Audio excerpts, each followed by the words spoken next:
নমস্কার বন্ধুরা, আমার এই বাবুল পিঙ্কি ব্লগে তোমাদের জানাই আরও একবার স্বাগত।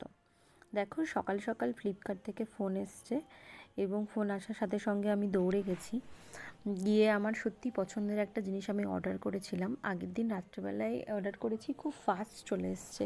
এখন ফ্লিপকার্টে ডেলিভারি ভীষণই ফাস্ট আসে, তো সত্যিই খুব ভালো লাগছিল। তো আমি ভাবতেই পারিনি যে এত তাড়াতাড়ি চলে আসবে। তো সকালবেলায় মানে ঘুম থেকে উঠেছি আর অমনি ফোন চলে এসছে। যাই হোক, আমি র্যাপিংটা খুলছি এবং খোলার পর সত্যি মানে দেখো কি আছে এর মধ্যে। সত্যিই খুব ভালো লাগছিল, কারণ এত কম দামে এত সুন্দর, মানে কোয়ালিটি ইজ টু গুড। সত্যি খুব ভালো, মানে কম দামের মধ্যে এত ভালো এই শাড়িটা। দেখো, একদিন আমি দেখছিলাম, দেখতে দেখতে আমার শাড়িটা খুব ভালো লেগেছে, মানে কালারটা খুব ভালো লেগেছে। তো এই শাড়িটা আমি অর্ডার করেছি, ভীষণ সফট, কোয়ালিটি ভীষণ ভালো, খুব কম দামেই পেয়েছি। আমি জানি না বাইরে এটা দাম কত, হয়তো 200-250 টাকা কিনা তাও জানি না, কিন্তু ভীষণ ভালো লেগেছে। কোয়ালিটিটা এত ভালো, এত সফট, মানে পরেও ভীষণ আরাম পাবো আমি। তো এর সঙ্গে একটা ব্লাউজ পিসও আছে, কিন্তু ব্লাউজ পিসটা বানাবো না। যাই হোক, তারপর দেখো, এই যে জানলায় আমার একটা নতুন অতিথি চলে এসছে। আমি না ওদেরকে একটা পাকা আম দিয়েছিলাম, কিন্তু জানো তো মানে কি হলো, হঠাৎ করে আমটা ওরা খাচ্ছিল, পড়ে গেল। যাই হোক, বেশিক্ষণ ছিল না। আর এদিকে আমি রান্না বসিয়ে দিয়েছি। আমি রান্না করছি, দেখো পটল দিয়ে পোস্ত দিয়ে রান্না করছি। আমি আগেও তোমাদেরকে বলেছি আমার পটল ভীষণ প্রিয়, মানে প্রতিদিনই হলে ভালো হয়।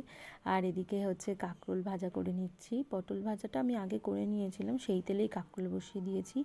আর একদিকে দেখো এখানে করব মুড়িঘণ্টর ডাল, তার জন্য ডাল আমি আগে থেকে সেদ্ধ করে রেখেছি।